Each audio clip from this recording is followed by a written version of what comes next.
Alright, so we muted ourselves again. We are watching the game. Nighttime is just watching here. And here we go. Wait a second. Here we go. Here we go.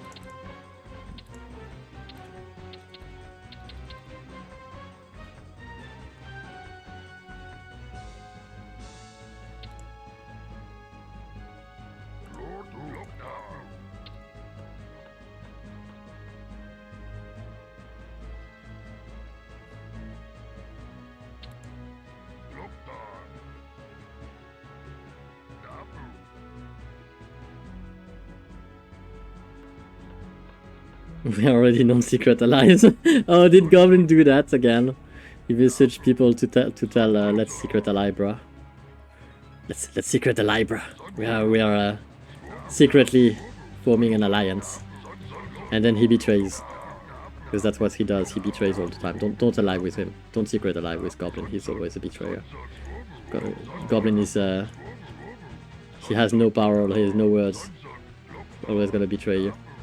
And you're gonna feel dodgy every time. So just don't ally him. It's not worth it. He's not worth it. He's not worth your love and attention. That's all I wanted to say. Life is hard. Alright, so we will be watching this game. We have this amazing team. We have the right side populated by a drugs-only fan, which is actually Goblin, and the green player Paolo, and they are facing Kaiser and the amazing Daybreak. So Daybreak here in white playing the Dragon Clan Orcs, and Kaiser here in yellow playing the Laughing Skull. That's what it is. And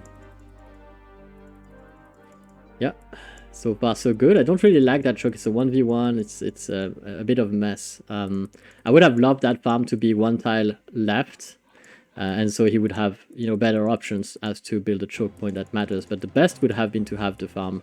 I don't know what the best would have been actually, because it's a pretty bad farm here. Oh well, it's gonna work. It's gonna work for him. He doesn't need to have, you know, it's not always but you know, it's not always gonna be what really will kill you to have a bad wall, but this wall isn't perfect for sure. That said, Daybreak is really strong, very strong player, very fast. If he plays it right, I think he should be fine. We have some grunts as well here popped by Kaiser. Kaiser is going for a 2 racks rush, nothing crazy here, just a standard build.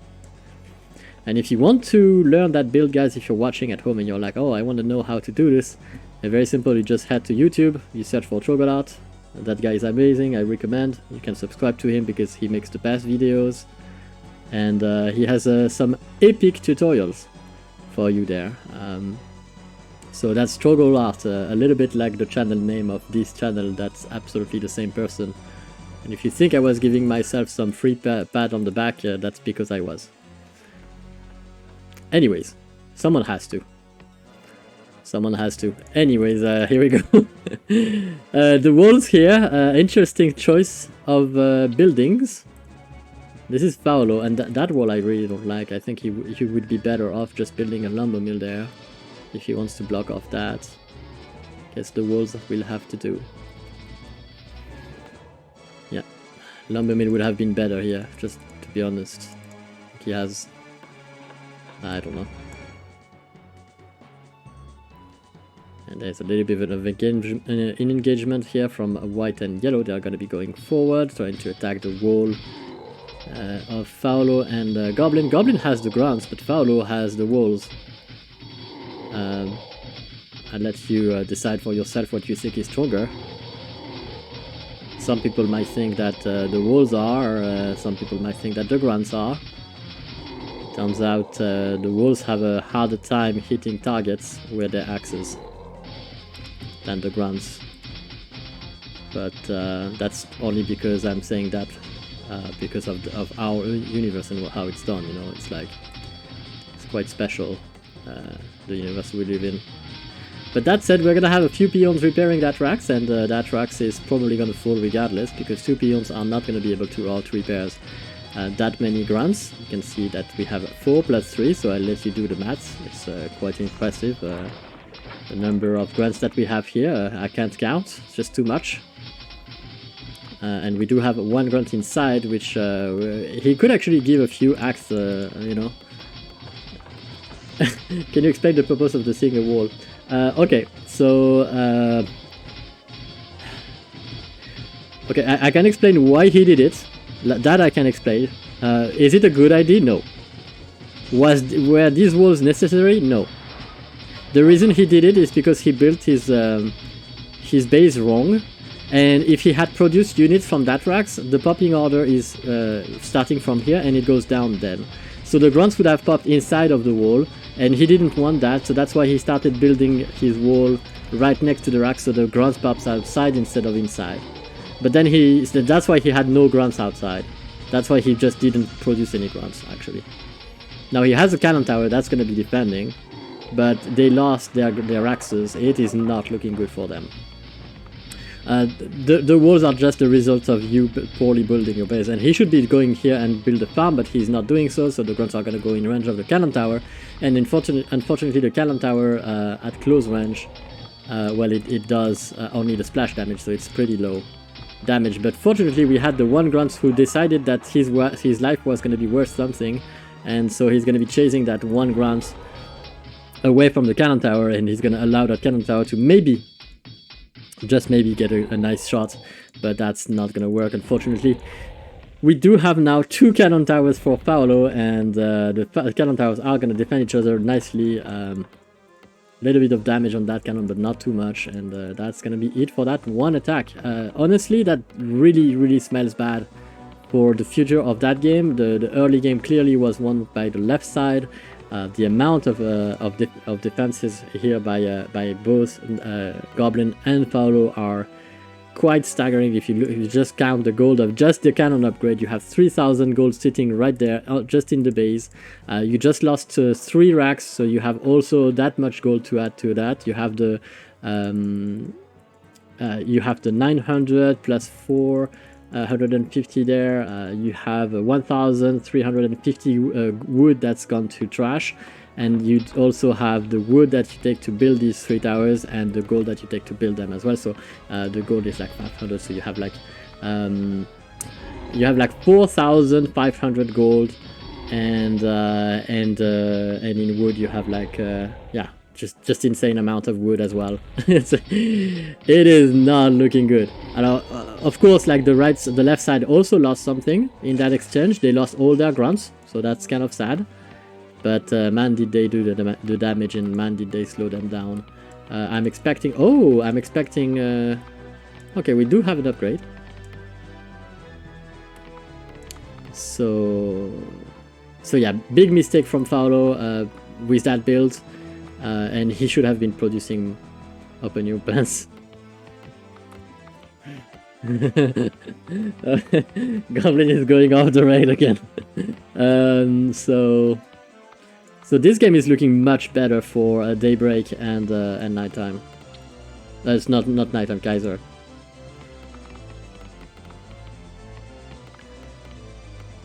That would prove how small. Wow. Nighttime, what are you doing? KT, bend over. What are we watching, guys? What are we watching? Goblin. Don't take Goblin too seriously. He's just having fun. He's just having fun. He's not. I would lie if I was gonna say he's not usually like that. So I'm gonna say it still. He's not usually like that, but you know, it's a lie. He's always like that.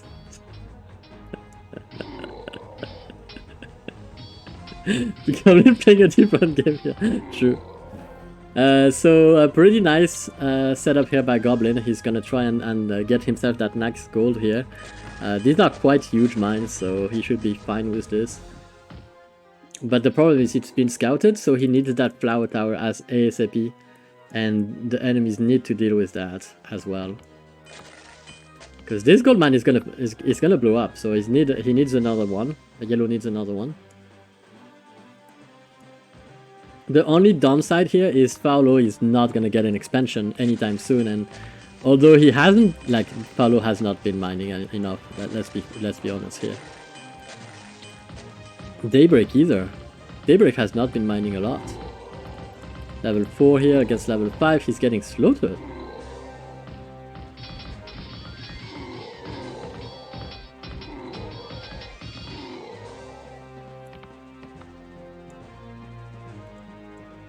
Goblin has certainly mined a lot more.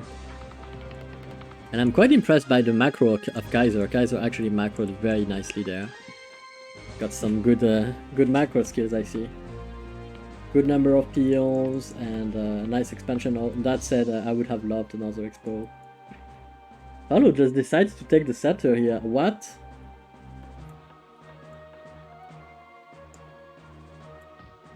Such a weird build. I think he's been scouted, guys. That cannon tower is pretty good. It's not really a flower tower, but it is not looking bad either. It's more defensive than a flower tower.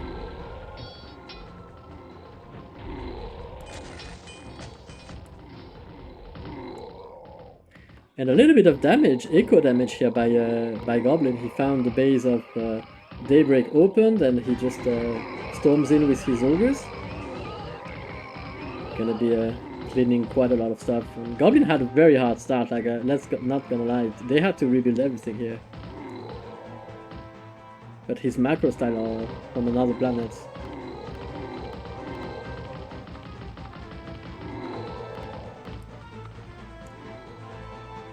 Ogres are mana. Oh well. There is one inside, but I don't think he cares too much at that point.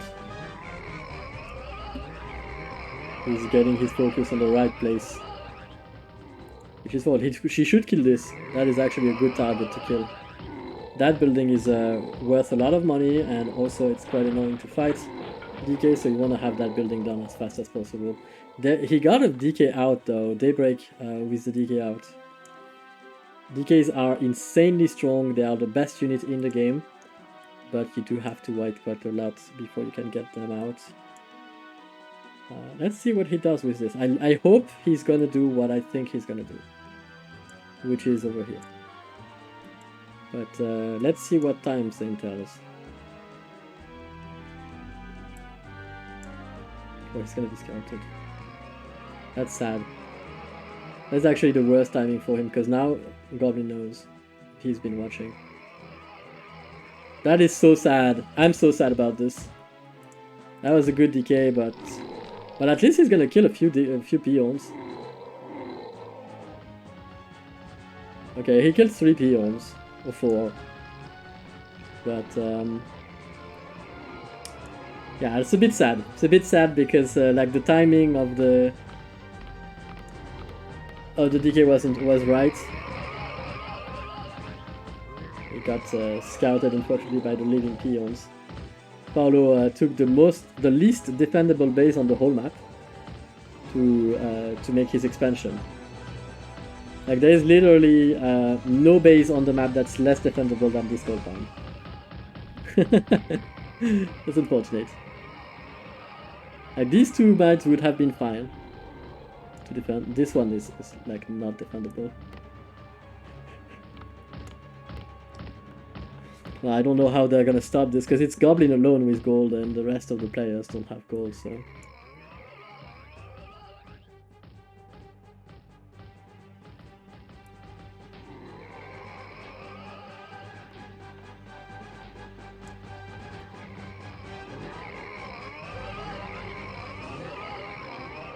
Yeah, that's a large force. This explodes. This doesn't survive. Yeah, this doesn't survive. This building is also quite weak. It doesn't have a lot of HP. It's 500 HP. It's like a lumber mill. It's very easy to destroy. And White is going to lose his expansion, unfortunately. Now that is actually quite big. That is a big thing to happen. That said, it's not his only expansion. He has more. But what he did lose, however, is his decay temple. So no Temple of the Damned anymore, and that he needs to make another one. Like he needs decays. The way he wins is decays. This is the best unit he can ever produce.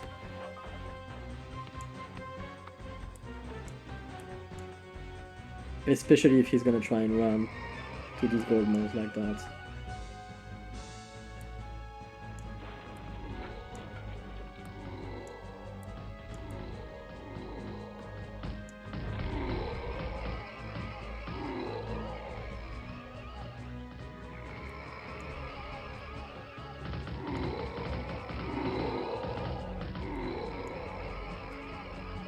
He's not making the same mistake again.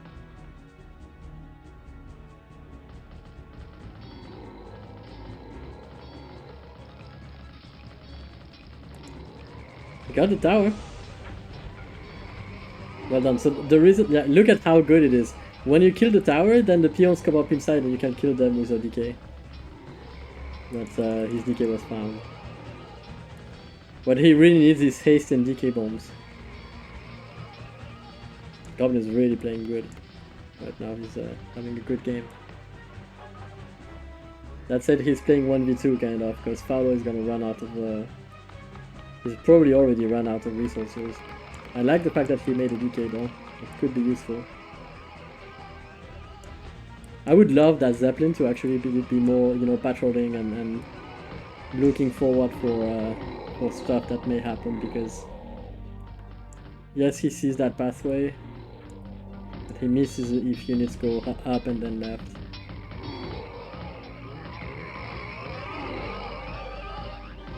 He's really taking bad fights there. That DK should be calling. Maybe it can still.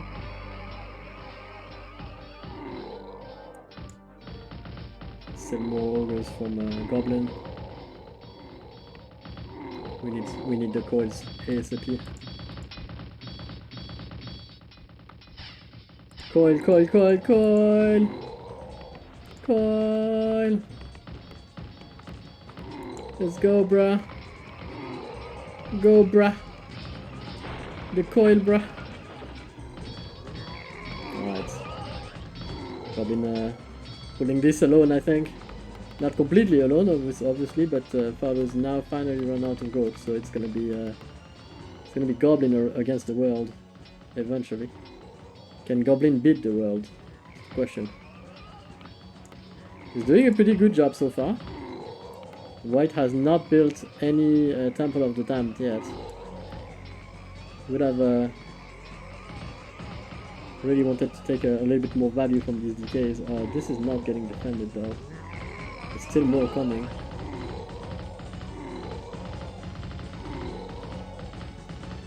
Oh no. Kaiser has played so well that game, however. But I think this is it. I think maybe we're seeing the last of it. I don't know. These peons have to find something.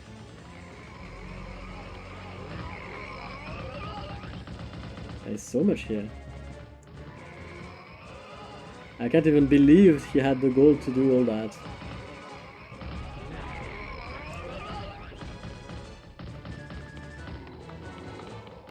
What a comeback from Goblin there.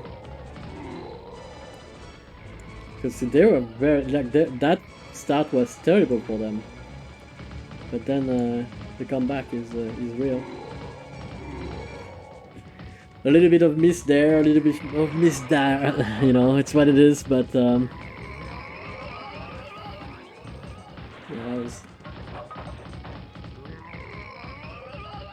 that was close. No, that was very close.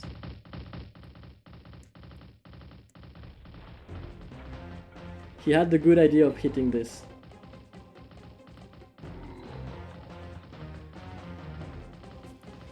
Hitting this was the target, but oh well.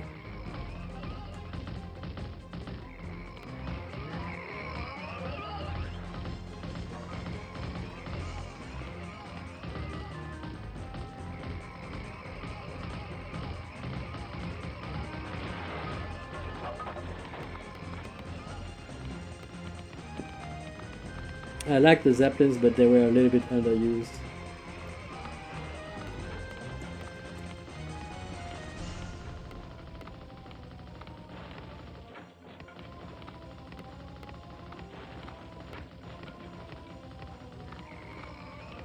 GG.